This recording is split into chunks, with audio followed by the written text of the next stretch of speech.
मेरा नाम है ध्वनि और अभी तक मैंने आप लोगों को ये बताया कि सेल क्या होता है और सेल किस प्रोसेस के थ्रू नंबर में बढ़ते हैं। जिस प्रोसेस के थ्रू सेल नंबर में बढ़ते हैं उसको हम क्या कहते हैं? सेल डिवीज़न कहते हैं। और सेल डिवीज़न दो टाइप का होता है, माइटोसिस और मियोसिस। माइटोसिस और मियोसिस दो टाइप का होता है सेल डिवीज़न। अब सेल डिवीज़न को आगे पढ़ने के लिए पहले हमें पता होना चाहिए कि सेल के अंदर क्या क्या होता है, उसके अंदर कौन कौन से स्ट्रक्चर पाए जाते हैं। एनिमल सेल और प्लांट सेल के स्ट्रक्चर में कुछ डिफरेंस होता है। तो पहले हम ये जानेंगे कि एनिमल सेल का स्ट्रक्चर कैसा होता है।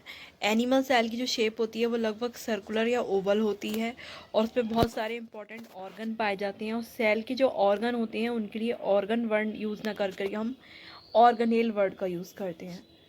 सेल के ऑर्गन के लिए ऑर्गेनेल वर्ड का यूज़ किया जाता है।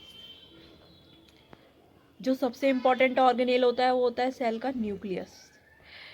न्यूक्लियस क्यों इम्पॉर्टेंट है?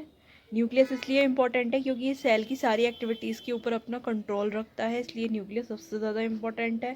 न्यूक्लियस के अंदर ये जो सर्कुलर स्ट्रक्चर दिखाई दे रहा है ये है न्यूक्लियोलस। न्यूक्लियोलस जो होता है ये है न्यूक्लियोलस। और न्यूक्लियोलस जो होता है उसमें राइबोसोमल आरएनए की फॉर्मेशन होती है। राइबोसोमल आरएनए जो है वो न्यूक्लियोलस के अंदर बनता है। और ये न्यूक्लियोलस कहाँ पाया जाता है? न्यूक्लियस के अंदर पाया जाता है। अब ये जो धागे जैसे स्ट्रक्चर दिखाई दे रहे हैं ये होता है क्रोमेटिन। और यही क्रोमेटिन बाद में जब सेल डिवीज़न हो रहा होता है तो क्रोमोसोम की फॉर्म में कन्वर्ट हो जाते हैं। और ये जो क्रोमोसोम होते हैं ये सेल डिवीज़न में पार्टिसिपेट करते हैं। नेक्स्ट स्ट्रक्चर है न्यूक्लियस से लगा हुआ पाया जाता है एंडोप्लाज्मिक रेटिकुलम। एंडोप्लाज्मिक रेटिकुलम दो टाइप के होते हैं, रफ एंडोप्लाज्मिक रेटिकुलम और smooth endoplasmic reticulum. Rough endoplasmic reticulum को रफ इसलिए कहा जाता है क्योंकि इसकी जो सरफेस होती है उस पर दाने लाइक स्ट्रक्चर होते हैं। ये दाने लाइक स्ट्रक्चर जो होते हैं वो होते हैं ribosome. Ribosome protein factory of cell कहलाते हैं क्योंकि राइबोसोम जो होते हैं वो प्रोटीन की फॉर्मेशन में पार्टिसिपेट करते हैं। प्रोटीन की फॉर्मेशन राइबोसोम की सरफेस पर होती है, इसलिए राइबोसोम को protein factory of the cell कहा जाता है। नेक्स्ट जो ऑर्गेनेल है हमारा वो है smooth endoplasmic reticulum. Smooth endoplasmic reticulum smooth इसलिए है क्योंकि इसकी सरफेस पर कुछ भी नहीं होता है, बिल्कुल स्मूथ सरफेस होती है इसकी।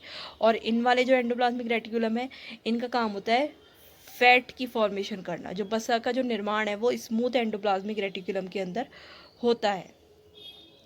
नेक्स्ट स्ट्रक्चर है हमारा वैक्यूल।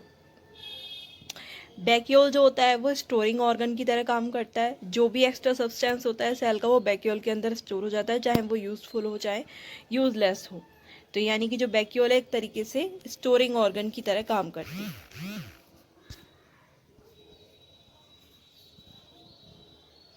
नेक्स्ट ऑर्गेनेल है हमारा माइटोकॉन्ड्रिया। माइटोकॉन्ड्रिया को powerhouse of the cell कहते हैं। पावर हाउस ऑफ सेल क्यों कहते हैं माइटोकॉन्ड्रिया को? क्योंकि माइटोकॉन्ड्रिया के अंदर पावर की फॉर्मेशन होती है। पावर यानी कि एनर्जी, और हमारी बॉडी में जो एनर्जी है वो एटीपी की फॉर्म में पाई जाती है और उस एटीपी की जो फॉर्मेशन होती है वो माइटोकॉन्ड्रिया के अंदर होती है, इसलिए माइटोकॉन्ड्रिया को पावर हाउस ऑफ सेल कहा जाता है। Mitochondria is powerhouse of cell. Next organelle है पेरोक्सिसोम। पेरोक्सिसोम जैसा कि नाम से ही पता चल रहा है इसमें पेरोक्साइड को डिस्ट्रॉय करने का काम किया जाता है। पेरोक्साइड को डिस्ट्रॉय करने का काम पेरोक्सिसोम के अंदर किया जाता है। नेक्स्ट इंपॉर्टेंट ऑर्गेनेल है सेंट्रोसोम। सेंट्रोसोम सेल डिवीजन में पार्टिसिपेट करते हैं। किस तरह से पार्टिसिपेट करते हैं वो भी आगे चल के पढ़ेंगे हम। नेक्स्ट ऑर्गेनेल है हमारा माइक्रोट्यूब्यूल। माइक्रोट्यूब्यूल जो होते हैं वो सेल के स्केलेटन की तरह काम करते हैं। स्केलेटन यानी कि कंकाल, जैसे कि कंकाल हमारी बॉडी को सपोर्ट प्रोवाइड करता है उसी तरह से जो माइक्रोट्यूब्यूल होते हैं, ये जो माइक्रोट्यूब्यूल होते हैं ये सेल को सपोर्ट प्रोवाइड करते हैं, इसलिए माइक्रोट्यूब्यूल को स्केलेटन ऑफ सेल कहा जाता है। नेक्स्ट ऑर्गेनेल है लाइजोसोम। लाइजोसोम जैसे कि वर्ड से पता चला लाइसिस। लाइसिस का मतलब होता है तोड़ना, और ये किसको तोड़ते हैं, ये सेल के जो ब्रोकन पार्ट्स होते हैं या बाहर से आए हुए बैक्टीरिया या वायरस होते हैं उनको ब्रेक करके उनको डिस्ट्रॉय करने का काम लाइसोसोम का होता है। लाइसोसोम में जब एबनॉर्मेलिटी हो जाती है तो ये सेल के पार्ट्स को ही डाइजेस्ट करने लगते हैं। तो इस एबनॉर्मेलिटी की वजह से इसको सुसाइडल बैग कहा जाता है। लाइसोसोम को आत्महत्या की थैली कहते हैं क्योंकि ये सेल के पार्ट को डाइजेस्ट करने लगते हैं एबनॉर्मेलिटी जब इनमें हो जाती है तब। नेक्स्ट जो स्ट्रक्चर है हमारा वो है गोल्जी एपरेटस।